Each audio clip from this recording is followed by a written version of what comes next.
Mas é um privilégio ser pastor. Esse ano, com a graça de Deus, eu vou completar, se Deus permitir, aí 10 anos de ministério aqui no Cambuí.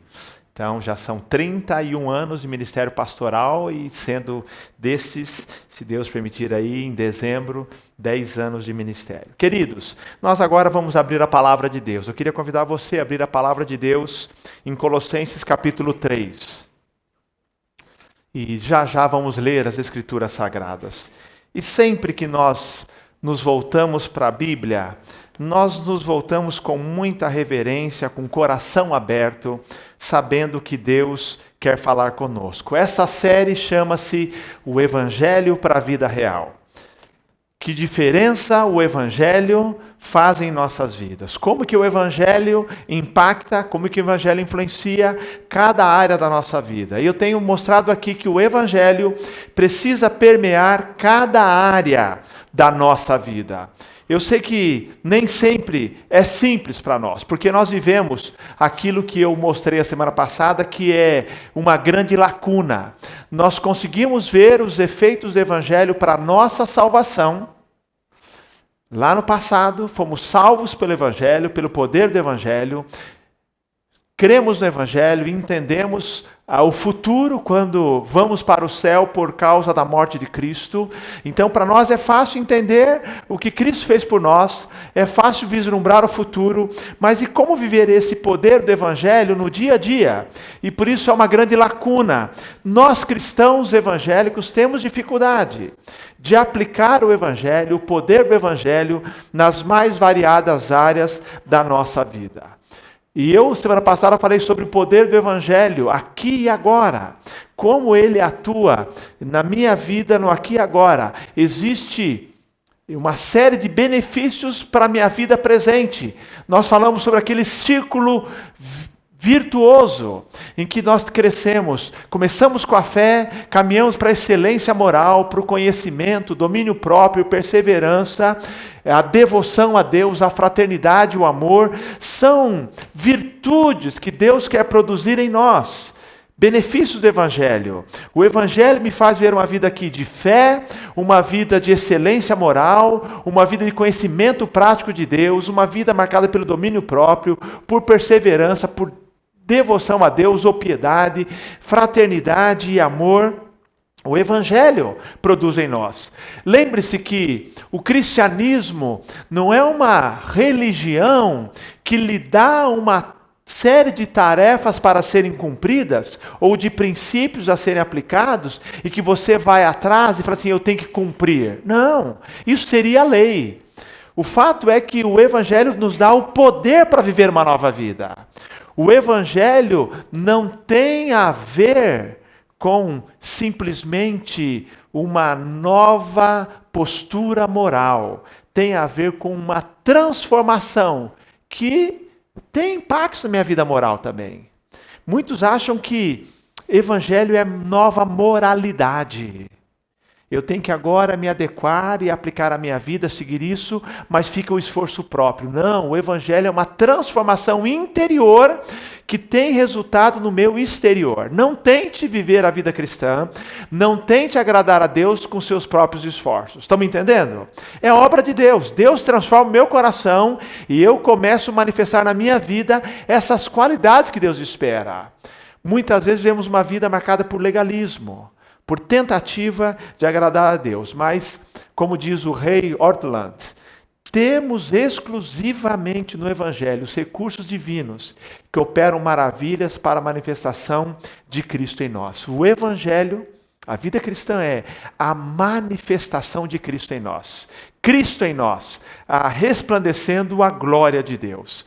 Então, o Evangelho é lá para o passado, é para o futuro, mas tem poder para a minha vida presente. E a partir de hoje, depois desses primeiros 4 sermões, eu quero a cada semana aplicar o Evangelho a cada área da nossa vida. O que o Evangelho tem a ver com os meus relacionamentos, com a minha família, com o meu trabalho, com a minha vida na igreja? O que o Evangelho tem a ver com a maneira como eu uso o meu tempo, a maneira que eu uso o dinheiro? Então eu quero, semana após semana, aplicar o Evangelho a cada área da nossa vida. E hoje eu começo falando um pouquinho sobre a relação entre fé e trabalho, como o evangelho se aplica ao trabalho. O Tim Keller diz que, expresso de forma positiva, o evangelho transforma nosso coração e nossa mente e muda a nossa maneira de abordar tudo na vida. E isso inclui a maneira como eu encaro o trabalho, seja o seu trabalho em casa, seja o seu trabalho voluntário, você pode ser um aposentado hoje trabalhando como voluntário, ou um trabalho como um profissional no mercado de trabalho. Então nós vamos ver hoje que o evangelho tem um impacto no meu trabalho.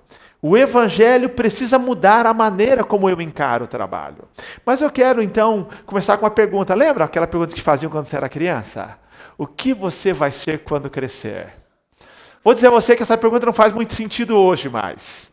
Porque as profissões mudam tanto que hoje você pergunta para um jovem o que ele vai ser, ele sabe que a profissão dele, talvez o que ele quer ser hoje, vai deixar de existir amanhã.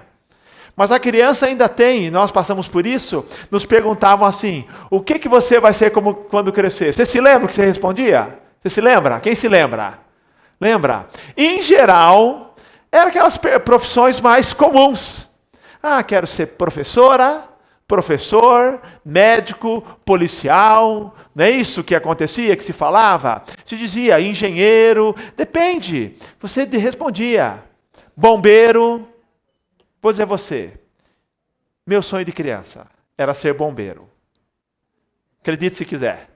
Eu dizia, e eu vou explicar, tem uma série de razões. Eu acho que era uma revelação. Então, vou dizer a você que, quando garoto, papai trabalhava numa empresa chamada Firestone, que faz pneus. E perto da Firestone havia, até hoje tem, um dos postos do Corpo de Bombeiros.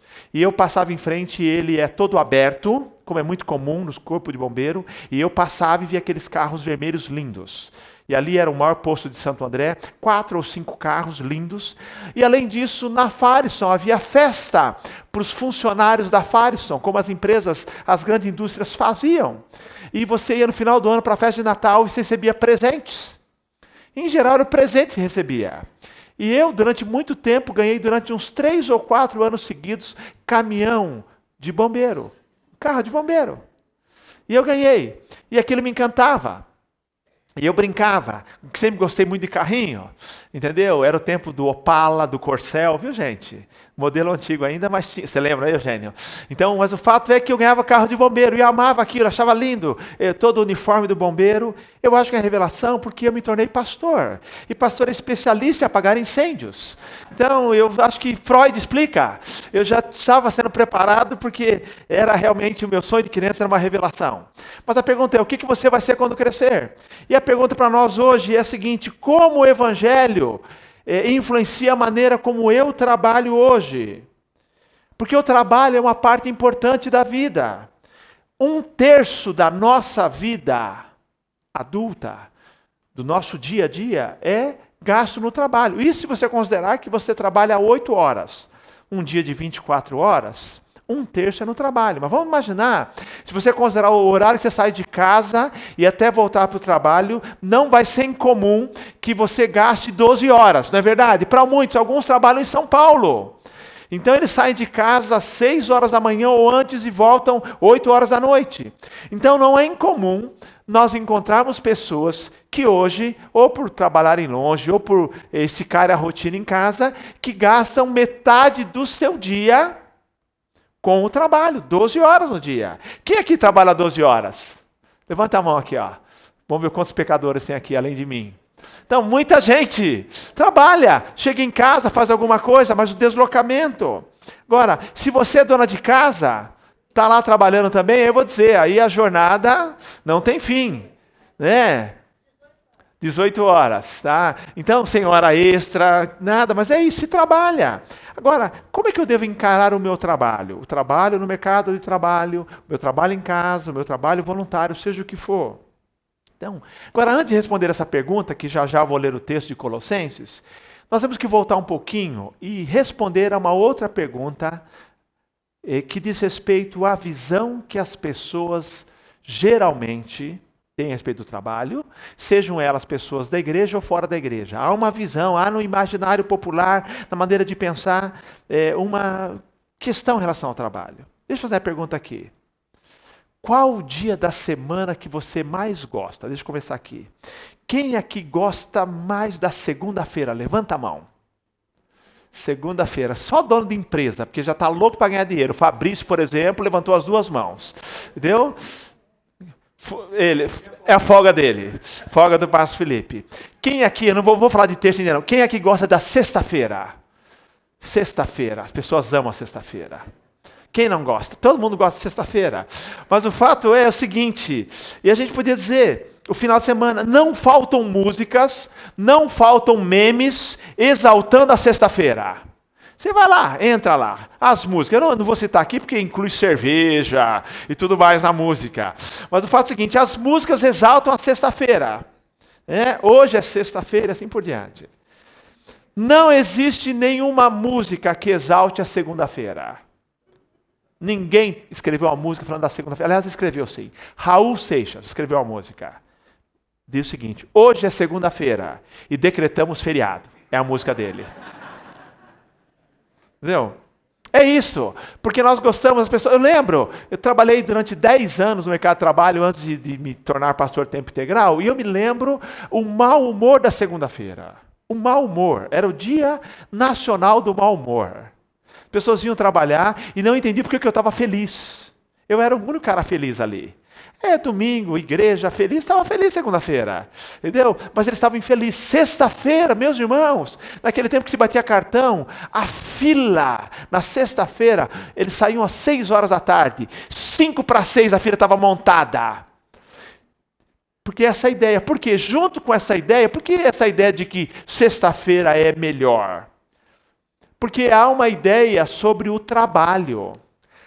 Qual é a imagem que vem à sua mente, ou que geralmente vem à mente das pessoas quando vem a palavra trabalho? Nem vou pensar aqui na etimologia, que a etimologia é que a ideia do trapalham, da ideia de um instrumento de trazer dor ao outro. Mas a ideia é quando a pessoa pensa em trabalho, que imagem ela vem à mente? As pessoas falam o seguinte, olha, vamos à luta, não é assim? Trabalho, vamos à luta, ou vamos à batalha, olha as palavras, ou vamos pegar no batente, entendeu? Vamos matar um leão por dia.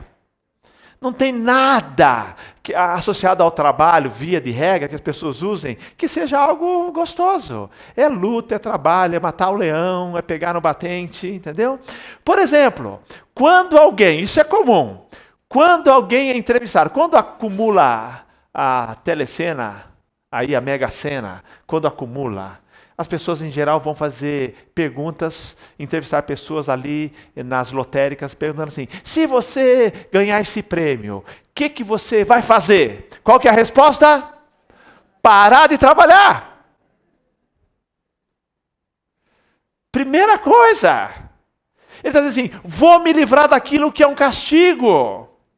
Vou parar de trabalhar. E eu não diria isso, eu não pararia de trabalhar de jeito nenhum, porque as pessoas associam trabalho a sofrimento, trabalho a castigo. Muitos acreditam que o trabalho é resultado da queda, que se Adão e Eva não tivessem pecado, não teria trabalho. Entendeu?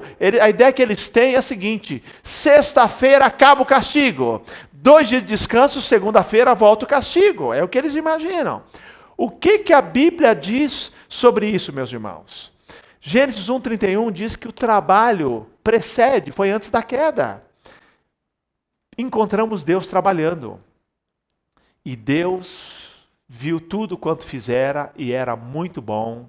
E foram-se à tarde e amanhã o 6º dia. Trabalhou 6 dias e ao final dos 6 dias, entendeu? Ele disse assim, o que eu fiz é bom. Deus trabalhando e dizendo que isso é bom. Nós encontramos em Gênesis 2:15, antes da queda capítulo 3. E o Senhor Deus tomou o homem e o colocou no jardim do Éden para que o homem o cultivasse e guardasse. Então, Deus deu um trabalho para o homem, para a mulher. Então, é antes da queda. Ele tinha que cuidar da natureza, cuidar do jardim do Éden. Então, o trabalho não é resultado da queda. Salmo 128 diz: bem-aventurado todo aquele que teme o Senhor e anda em seus caminhos, pois comerás o trabalho das tuas mãos, serás feliz e tudo te irá bem. O trabalho associado à felicidade, o privilégio de trabalhar, o poder trabalhar. Por isso nós lutamos e falamos e oramos por emprego pleno, porque nós sabemos o quanto o desemprego, inclusive, causa baixa autoestima, como afeta a estima das pessoas. Porque as pessoas querem não apenas ter o sustento, mas um senso de realização. Então, ele diz que o homem feliz tem o trabalho, trabalha com as suas mãos, ele é feliz e vai bem. Deus trabalhando, feliz com o resultado do seu trabalho, Deus dando ocupação para o homem, para lavrar e guardar o jardim, o trabalho fazendo parte do paraíso, o trabalho, no Salmo 128, como felicidade. Portanto, trabalho não é castigo. É verdade que a queda trouxe efeitos negativos para o trabalho. Então, hoje, não dá para falar tudo sobre o trabalho, porque a dinâmica do trabalho tem lutas, tem problemas, mas o fato é que o trabalho em si não é castigo. A queda trouxe efeitos negativos. A Bíblia diz que, por causa do pecado do homem, nós ganhamos agora o nosso pão com o suor do rosto. Ou seja, ao trabalho, que é uma bênção de Deus, o pecado trouxe algum mal. E aí, quando eu penso nessa questão de Gênesis 3,16, suor do rosto, pense aqui na exploração da mão de obra, no trabalho excessivo, porque o trabalho pode se tornar um ídolo, condições não dignas de trabalho, competição acirrada que as pessoas enfrentam no mercado de trabalho, a desonestidade no trabalho, a corrupção, a falta de reconhecimento, a pressão por prazos e metas, conflitos de relacionamento nas equipes, tudo isso por causa da queda. Porque antes da queda o trabalho era algo perfeito. Mas hoje nós vivemos, e o Evangelho redime em grande parte isso para nós, mas nós enfrentamos os efeitos da queda. Trabalho não é castigo, e temos que lembrar que a compreensão verdadeira do Evangelho traz uma transformação e plenitude cada vez maiores, resgatando aquilo que foi atingido pela queda. Então, embora de maneira imperfeita ainda, nós cremos que o Evangelho pode redimir o nosso trabalho e nós podemos ter parte daquela satisfação que havia no trabalho antes da queda. Deus não quer que a gente encare o trabalho como um castigo, mas o trabalho como um dom de Deus. Deus planejou o trabalho como uma bênção para o ser humano, qualquer trabalho que é digno, que é ético, é bênção de Deus.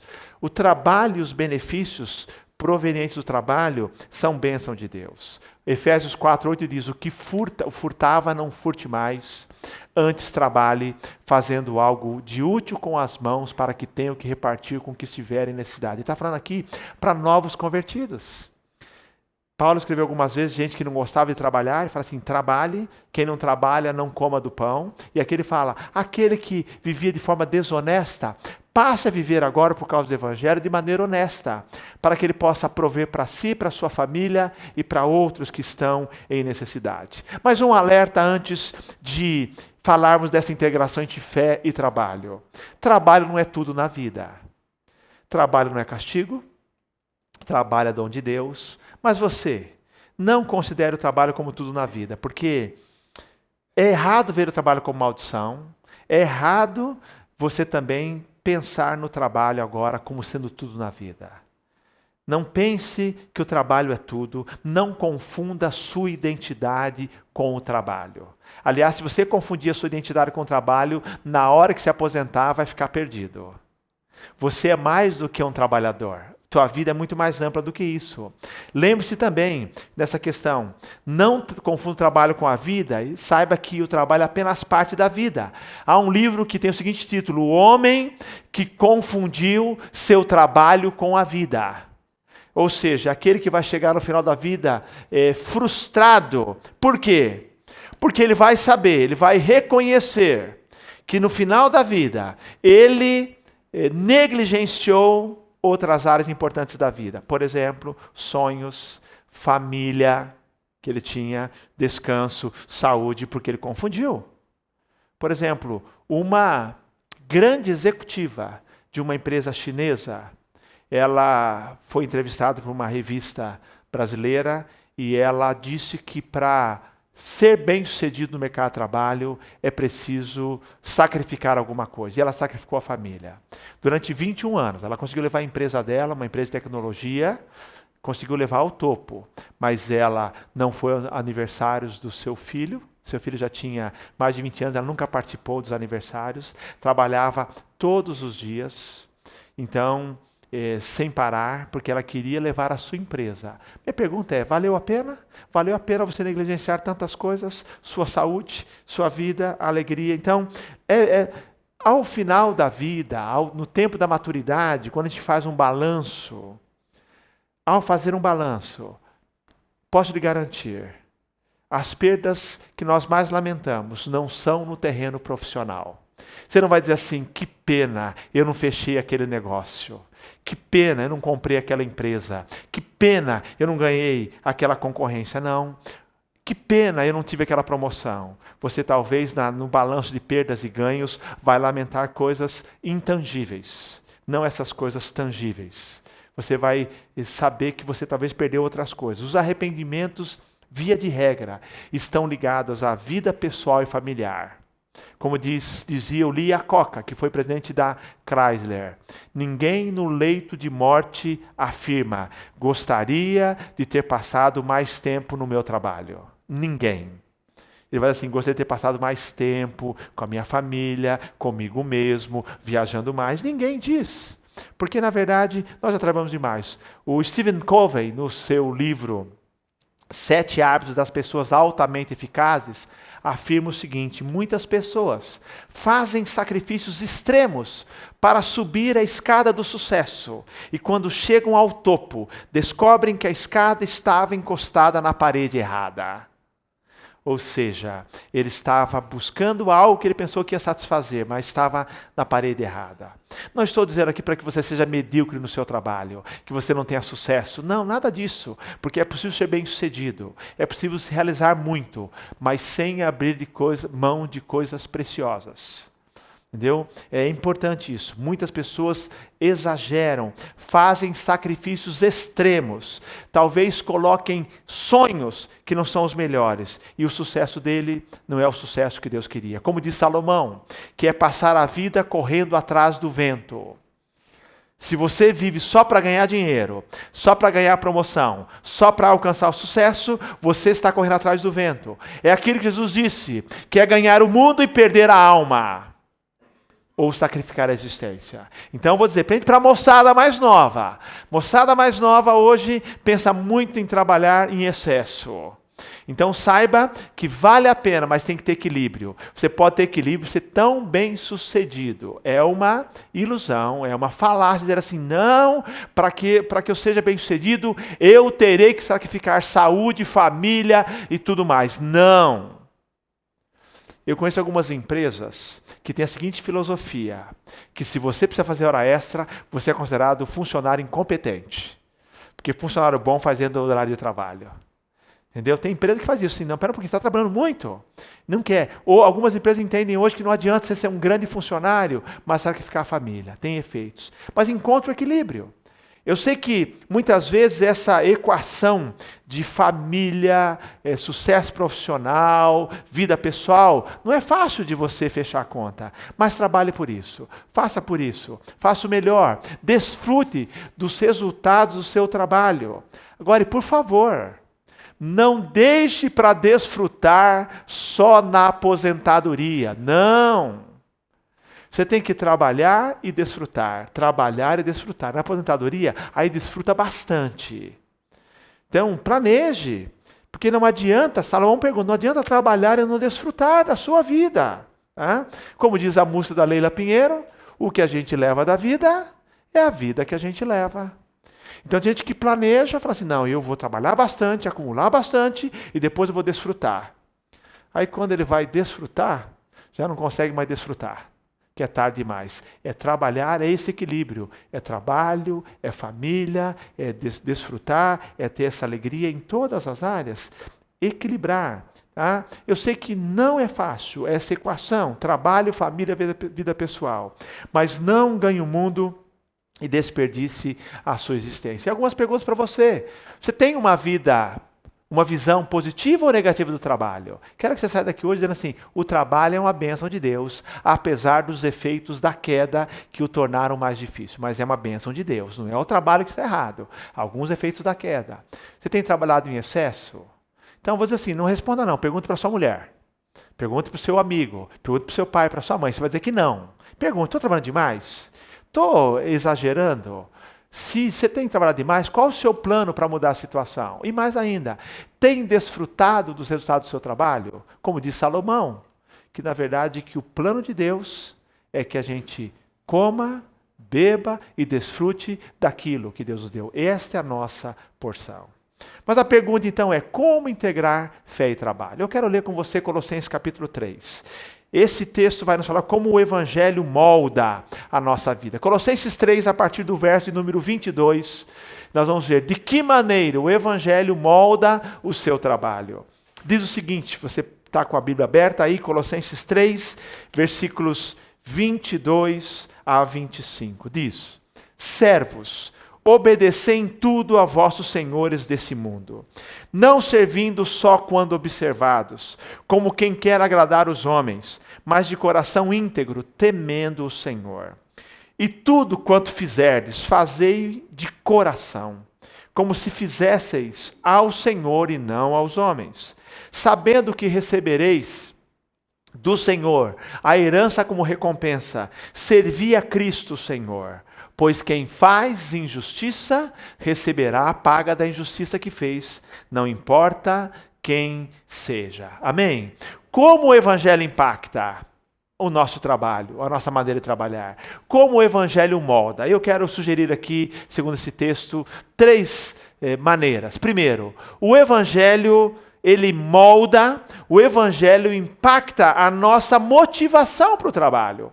Ele diz, não sirvam só quando observados, como quem quer agradar os homens, mas de coração íntegro, temendo o Senhor.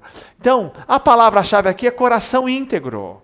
Em outras palavras, como é que eu trabalho como cristão? Eu trabalho não apenas para ser visto. Eu, quando trabalhei naquela empresa por quase 10 anos, eu me recordo, nós tínhamos um gerente muito rígido, um japonês muito rígido.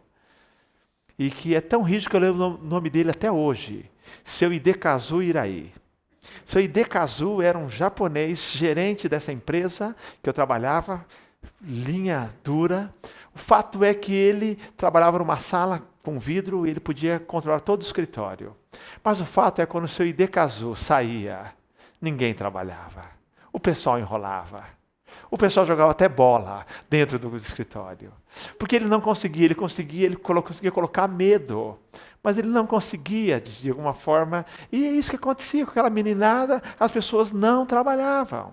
Tá? Deixava alguém vigiando para informar a hora que ele chegava. Porque os donos da empresa chegavam só 4 horas da tarde, final do dia. Mas ele era o único ali. Mas o texto diz assim, como que o Evangelho afeta a minha motivação?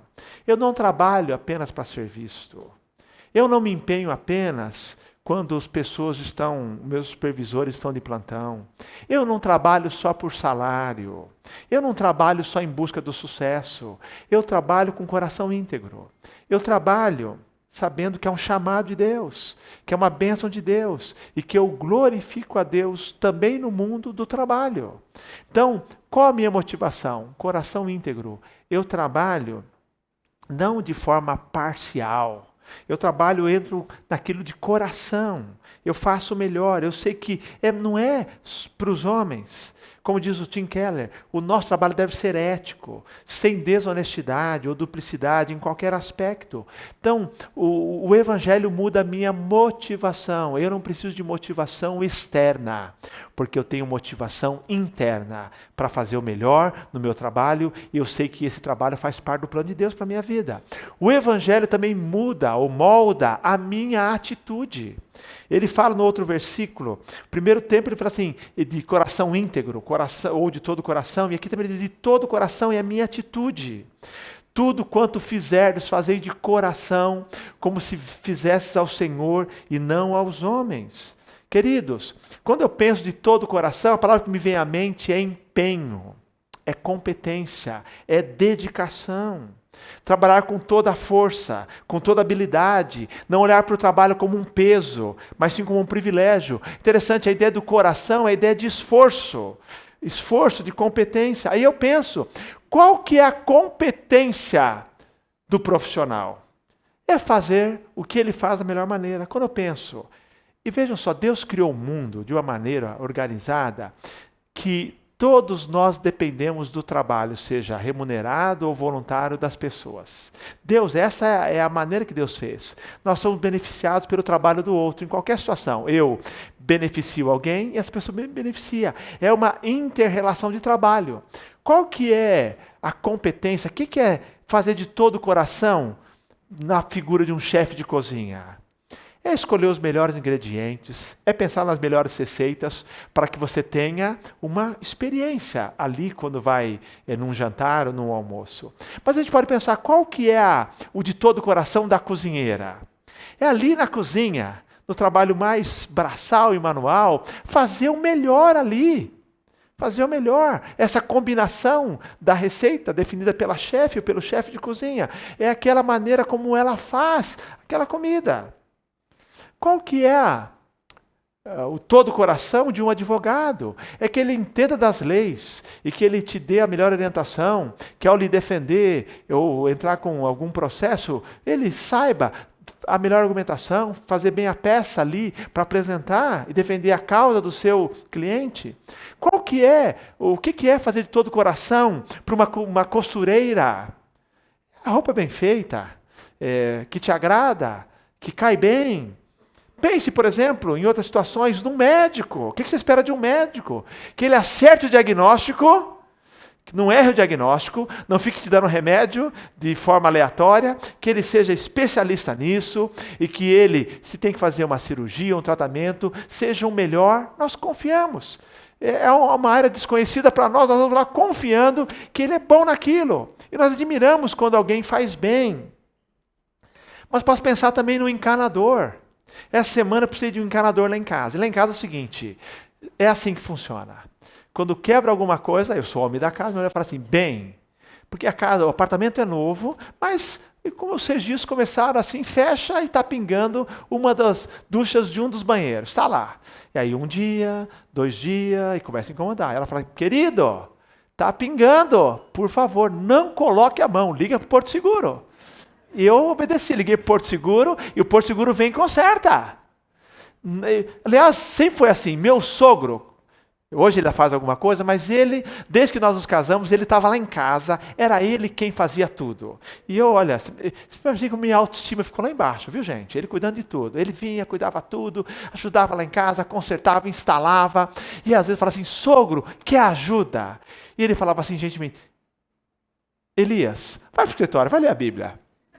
Em outras palavras, não precisa de ajuda não, deixa que eu faço, entendeu? E eu não tinha crise agora, eu entrei em crise uma vez só, quando a minha filha estava com um estojo em casa, de lápis, daqueles estojos de ferro, e que tem ali, para juntar as duas partes, um caninho de ferro ali. E o estojo simplesmente desmontou. E ela começou a chorar, falou assim, agora eu vou ter que esperar o vovô vir em casa para consertar. Aí é demais.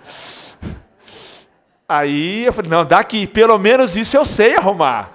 Entendeu? Mas o fato é, o que é de todo coração para um encanador? Ele foi lá, Porto Seguro chegou, todo arrumado, consertou, fez direitinho.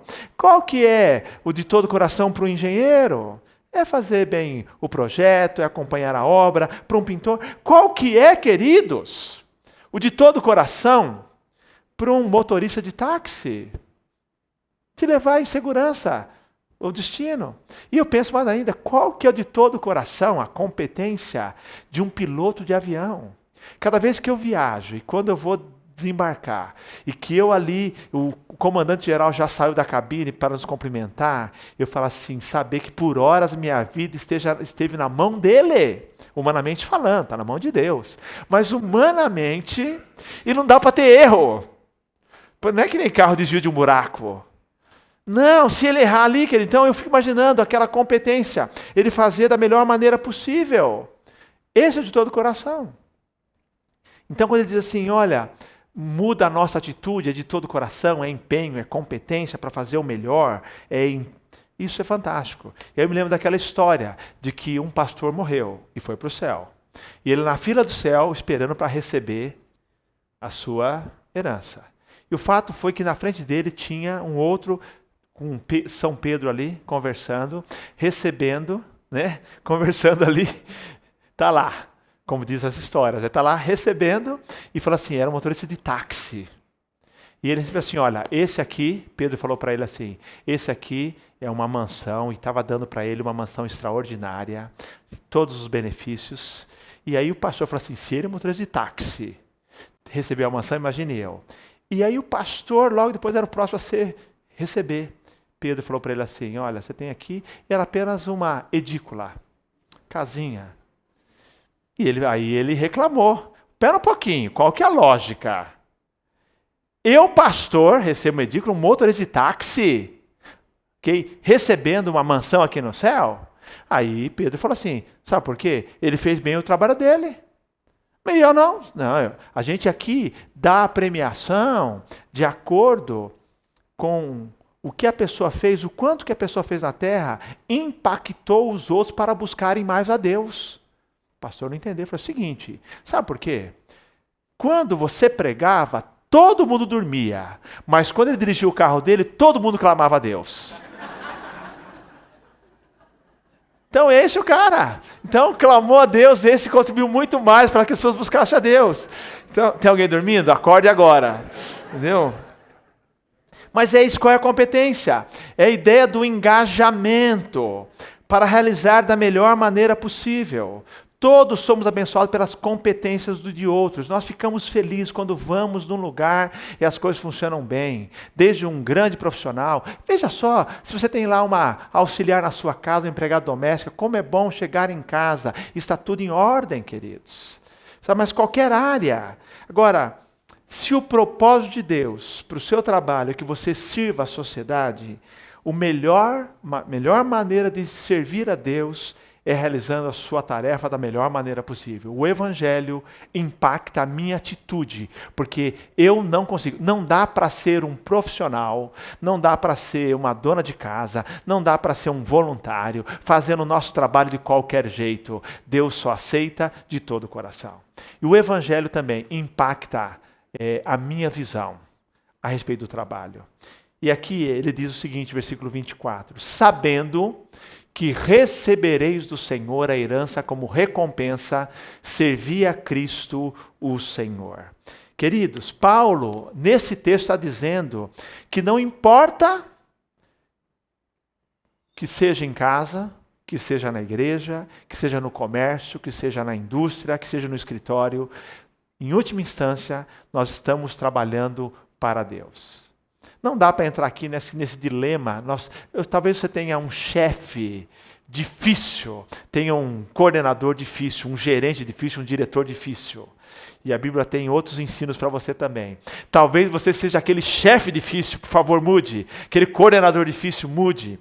Mas a Bíblia está dizendo que não importa se você tem condições mais adequadas ou menos adequadas no seu trabalho. Ele está dizendo que você precisa mudar a sua visão de quem é o seu beneficiário final do trabalho. Ele está dizendo que num nível mais profundo, quando trabalhamos em qualquer serviço, estamos trabalhando para Cristo. Que a nossa motivação, que a nossa dedicação, que a nossa sinceridade nessa atividade é porque trabalhamos para Cristo. Isso muda completamente. Pode imaginar quanto isso muda? Talvez você seja até injustiçado no trabalho. Talvez você nem seja valorizado no trabalho. Talvez você seja alvo de injustiça. Talvez você não ganhe o que você mereça, mas eu quero dizer que você pode lutar para que as condições melhores, mas que você, enquanto luta pelas melhores condições, você sabe que você está trabalhando para Cristo, que no final das contas, Ele é o teu chefe. Eu vou dizer a você, e não é só pastor missionário que trabalha para Deus. Todos nós trabalhamos para Deus. Há muitos profissionais aí que entenderam que não precisavam, e isso precisamos entender, largar o mercado de trabalho para servir ao Senhor, porque cada um serve naquilo para qual Deus chamou. Pastores e missionários, ministros de músicas e outros líderes, são todos chamados, como todos vocês são também, com uma vocação para servir ao Senhor. Então, o texto diz, olha, sabendo que recebereis do Senhor a herança como recompensa, servi a Cristo, o Senhor. Nós estamos servindo aos homens, estamos beneficiando a sociedade, mas acima de tudo, lembramos que Deus é o nosso chefe. Eu vou dizer o seguinte, essa é uma verdade que eu lembro todos os dias. Que o meu chefe é o Senhor. Você deve lembrar disso, não importa a área que você está trabalhando. Servir ao Senhor. O texto diz, assim quer vocês comam, bebam ou façam qualquer outra coisa. Façam tudo para a glória de Deus. Ele diz, pois quem faz injustiça, olha aqui a palavra, seja você um funcionário, seja você um proprietário de empresa, um coordenador, um gerente, quem faz injustiça receberá a paga da injustiça que fez, não importa quem seja. Então, no final das contas, Deus vai fazer justiça. Você, o que você faz no seu trabalho? Sirva ao Senhor. Faça o melhor para Deus. Quando a gente encara esta verdade, ou dessa perspectiva, muda completamente. Porque nós sabemos que o Senhor quem me chamou. Servir ao Senhor, porque é a Ele que nós estamos servindo em última instância. O Evangelho para a vida real. Como integrar fé e trabalho? Eu gosto de pensar que eu trabalho para tornar o mundo melhor. Eu trabalho para encontrar realização. Eu trabalho porque Deus me deu capacidade para usar para Ele. Eu trabalho para participar da criação de Deus. Eu trabalho para continuar o que Deus começou a fazer aqui na terra. E eu posso fazer diferença onde eu estiver. Dias atrás, eu assisti assim, emocionado, a história de um grupo de médicos, e particularmente um comentou que ele se formou em medicina no Rio Grande do Sul e resolveu ir para o interior, uma cidade do interior do Rio Grande do Sul, porque ele queria ser médico da família e queria contribuir para aquele grupo de pessoas. E ele foi, numa época em que ele queria ser pesquisador, em que havia universidade lá na cidade, mas não havia estrutura ainda, isso há 30 anos atrás, ele resolveu ir lá. E lá ele começou a trabalhar de casa em casa. O trabalho dele era medir o peso das crianças, dos recém-nascidos, ajudar as mães com dicas de alimentação das crianças. E ele tem acompanhado essas crianças, são vários grupos da sua pesquisa, mas alguns há mais de 20 anos. Esse médico e a sua equipe, era uma equipe multidisciplinar, começou a fazer intervenções. Foi um dos que lutou para que no primeiro ano de vida da criança fosse somente o leite materno. Ele trabalhou por isso, ele recebeu prêmios internacionais, foi chamado pela ONU, foi trabalhar, dar palestras e ajudar na África, mas esse homem dedicou 30 anos da sua vida ali para aquela população. E ele, nas suas pesquisas, no seu trabalho, desenvolveu alguns padrões agora de medição, que são padrões internacionais, até nos Estados Unidos. Mas esse homem tinha uma visão de que podia usar a fé, que ele foi chamado por Deus para uma missão. E ele fez o melhor ali. Ele podia tornar o mundo melhor e impactar aquela sociedade, sem imaginar que ele teria um impacto até mundial. Nós trabalhamos para tornar o mundo melhor. Nós trabalhamos para encontrar realização. Nós trabalhamos para o nosso sustento. Nós trabalhamos porque Deus nos deu capacidade. Nós trabalhamos para participar da criação de Deus. Deus organizou deliberadamente a vida de tal maneira que ele precisa da cooperação dos seres humanos para o cumprimento dos seus propósitos. Ele organizou assim, nós dependemos do trabalho um do outro. Nós abençoamos e somos abençoados. Trabalho é o gasto de energia, manual, mental ou ambos, no serviço aos outros, que traz realização para o trabalhador, benefício para a comunidade e glória para Deus. John Stott diz isso, vejam só como é amplo. Serviço aos outros, é realização para você, é benefício para a comunidade, mas acima de tudo é o quê? É glória para Deus. Nós glorificamos a Deus não só cantando, não só vindo à igreja, não só envolvido aqui no dia a dia, você glorifica a Deus. Por isso, eu quero propor a você, como diz o Tim Keller, para que você saia daqui hoje com o seguinte alvo de vida: como integrar a sua fé ao seu trabalho. Honrar a Deus, amando nossos semelhantes e servindo-lhes com o nosso trabalho. Que você honre a Deus, como? Amando nosso semelhante. E no seu trabalho, é fazendo o melhor e servindo com o trabalho. Que Deus nos abençoe e que a gente glorifique a Deus todos os dias da nossa vida. E que segunda-feira seja um dia também de louvar o Senhor. A segunda, a terça, a quarta, a quinta, a sexta, todos os dias, para a glória de Deus. Amém? Vamos orar, queridos. Quero convidar a equipe que vem à frente e nós vamos louvar ao Senhor agora. Vamos orar, pedindo a Deus graça. Deus de amor, nós queremos te glorificar com o nosso trabalho. Nós passamos grande parte da nossa vida no trabalho. E nós sabemos que não pode ser algo descolado da nossa vida cristã, mas uma maneira de expressarmos honra ao Senhor. Nos leve a te honrar, amando nossos semelhantes e servindo-lhes com o nosso trabalho. Quero te louvar por tantos profissionais, por tantas mães, donas de casa, por tantos voluntários que nos abençoam com o seu trabalho. E permita que nós também os abençoemos com o nosso trabalho e que em tudo o Senhor seja glorificado. É a minha oração em nome de Jesus. Amém, Senhor. Amém. Vamos cantar ao Senhor em pé, queridos.